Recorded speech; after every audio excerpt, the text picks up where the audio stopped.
विश्ववंदनीय छत्रपती शिवाजी महाराज यांच्या जयंतीच्या निमित्तानं आपल्या मातृतीर्थ बुलढाणा जिल्ह्यातील बुलढाणा शहरातील भव्य दिव्य अशा या शिवजयंती महोत्सवाच्या निमित्तानं ही दुसरी सार्वत्रिक महाबैठक या ठिकाणी आयोजित करण्यात आलेली आहे। या बैठकीचे अध्यक्ष तथा आपल्या छत्रपती शिवाजी महाराज सार्वजनिक जयंती महोत्सव समितीचे अध्यक्ष सन्माननीय धर्मवीर आमदार संजूभाऊजी गायकवाड, त्याचबरोबर विचारपीठावरील या ठिकाणी उपस्थित सर्व मान्यवरांच्या वतीनं या ठिकाणी मी माझं मनोगत व्यक्त करतो। खरं तर छत्रपती शिवाजी महाराज यांच्या जयंतीचा हा सोहळा मनामनात आणि घराघरात या ठिकाणी होताना दिसत आहे आणि याची फलश्रुती ही आपल्या मातृतीर्थ बुलढाणा शहरामध्ये आपल्याला जाणवते। तुम्ही आम्ही भाग्यवान आहोत की आपल्या मातृतीर्थ जिल्ह्यामध्ये राजमाता राष्ट्रमाता जिजाऊ माँसाहेब यांचा जन्म झाला आणि याच आऊसाहेबांचं जे सासर आहे ते सुद्धा अगदी जवळच वेरूळ, भोसल्यांचं वेरूळ, म्हणजे या मधल्या प्रदेशामधलं तुमचं आमचं वास्तव्य, म्हणून तुम्ही आम्ही भाग्यवान आहोत। आणि ही भाग्यवान माणसं या ठिकाणी या आपल्या महापुरुषाचं, आपल्या दैवताचं या ठिकाणी मोठ्या प्रमाणामध्ये जयंती उत्सव साजरी करत आहोत।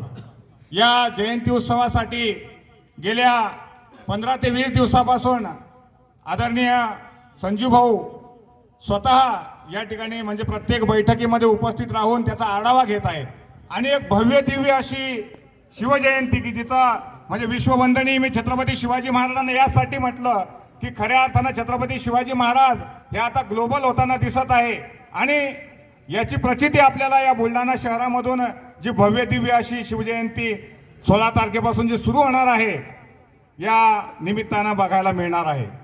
अगदी महाराष्ट्राच्या पटलावरती आपला महाराष्ट्राचा जो प्रदेश आहे हा प्रदेश निश्चितच या दिल्लीच्या तख्ताला हादरवणारा ठरलेला आहे।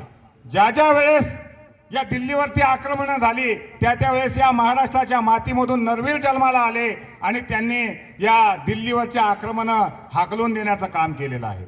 या गोदावरी पट्ट्यात येणारे ही प्रेमळ माणसं, या सह्याद्रीच्या कुशीमध्ये राहणारी ही प्रेमळ माणसं ज्यांना मावळं संबोधलं गेलं तेही मावळे आज छत्रपती शिवाजी महाराजांसाठी कार्य करताना या ठिकाणी दिसत आहे।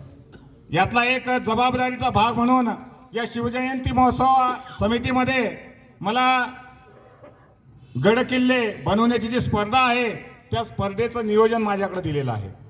खरं तर दुर्ग हे आपल्या छत्रपती शिवाजी महाराजांच्या स्वराज्याचं सार होतं। छत्रपती शिवाजी महाराज दुर्गावरतीच जन्मले आणि दुर्गावरतीच आपल्याला सोडून गेले। म्हणजे अगदी शिवनेरीपासून रायगडापर्यंतचा हा प्रवास मधला काळ जिंजीचा, म्हणजे स्वराज्य एक सांगू इच्छितो, स्वराज्य आपण फार कमी याच्यामध्ये बघतो।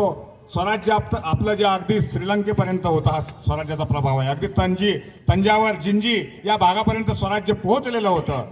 त्याच छत्रपती शिवाजी महाराजांची शिवजयंती साजरी करत असताना तुम्ही आम्ही भाग्यवान आहोत हा एक महत्त्वाचा मुद्दा यामधला। तर गड किल्ल्याच्या संदर्भात बोलायचं झाल्यास ही जी स्पर्धा आपली असणार आहे या स्पर्धेमध्ये आपण आपल्या बुलढाणा शहराच्या परिसरामध्ये आणि शहरातील जे काही शिवप्रेमी मंडळी आहेत यांनी घरी हा आपला जो किल्ला आहे हा बनवायचा आहे। हा किल्ला मातीपासून किंवा आणखी आपले काही कल्पकता आपल्याला वापरता येत असेल तर त्या पद्धतीने आपल्याला तो बनवायचा आहे। ही स्पर्धा ठेवण्यामागचा उद्देश एवढाच की स्वराज्यामध्ये जवळपास जी 350 किल्ले होती ही किल्ले छत्रपती शिवाजी महाराजांनी काही किल्ले जिंकून घेतली आणि काही किल्ले स्वतः बनवली, किल्ल्याची डागडुगी केली। याच किल्ल्याने स्वराज्याचं रक्षण केलेलं आहे। या किल्ल्याविषयी सांगायचं एक मी छोटीशी गोष्ट भाऊ सांगतो की जी अयोध्या आहे या अयोध्येमध्ये मी माझ्या वाचण्यात आलं, अयोध्येमध्ये वाल्मिकी रामायणामध्ये एक प्रसंग सांगितलेला आहे की किल्ल्याची रचना कशी असावी, त्या किल्ल्यावरती शताग्नी असावा। हा शताग्नी म्हणजे काय की शताग्नी म्हणजे शतक म्हणजे 100 आणि शताग्नी म्हणजे असं शस्त्र की जे एका वेळेस 100 लोकांना हाणून पाडेल असं शस्त्र।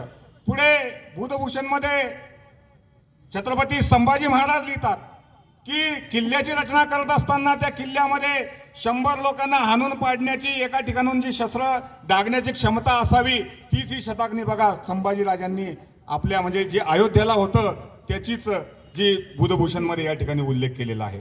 म्हणजे दुर्गाची रचना कशी असावी या स्पर्धेच्या माध्यमातून आपल्या मुलांना हे कळणार आहे.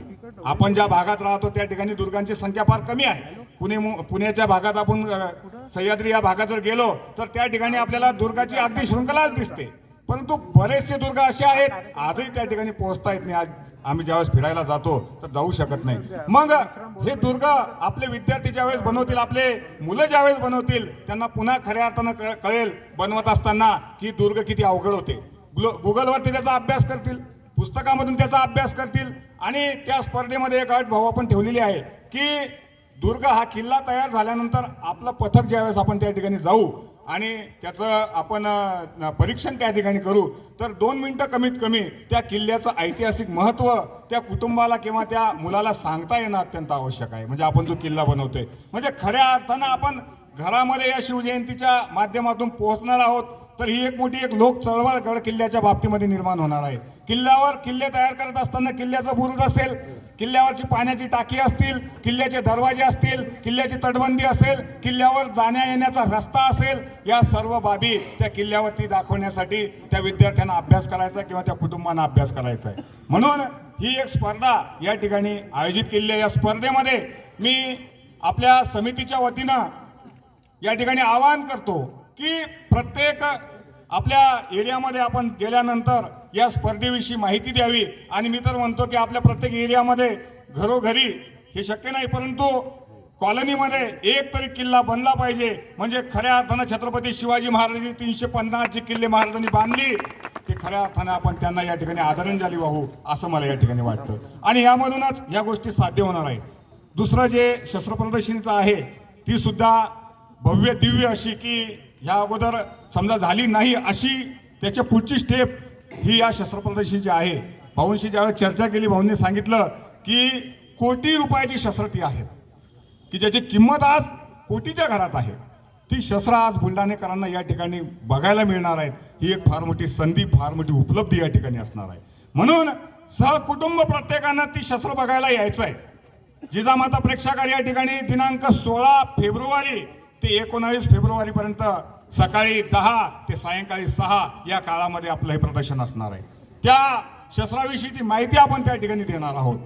आणि ज्या व्यक्तीने हे शस्त्र त्या ठिकाणी जमा केलेले आहे त्या व्यक्तीने सुद्धा म्हणजे खूप मोठी मेहनत त्या ठिकाणी घेतलेली आहे आणि त्या माध्यमातून ते आपल्याला येणाऱ्या काळामध्ये आपल्याला ती शस्त्र बुलढाण्यातच भाऊंच्या कृपेने आपल्याला बघायला म्हणजे मिळत राहणार आहे असं मी या ठिकाणी तुम्हाला सांगू इच्छितो. या शस्त्र प्रदर्शनीमध्ये त्या शस्त्राविषयीची माहिती, त्या शस्त्राचं कार्य, या सर्व बाबींचं या ठिकाणी विश्लेषण त्या ठिकाणी केलं जाणार आहे. म्हणून या 4 दिवस चालणाऱ्या प्रदर्शनीसाठी सर्वांनी पुन्हा एकदा मी आवाहन करतो की यामध्ये सहभाग नोंदवावा एवढी मी विनंती करतो. आणि या दोनही स्पर्धेमध्ये एक स्पर्धा त्यातली आहे आणि एक प्रदर्शन आहे. या दोन्ही माझ्याकडे जी जिम्मेदारी दिलेली आहे तर यामध्ये जास्तीत जास्त सहभाग नोंदवावा अशी मी विनंती करतो.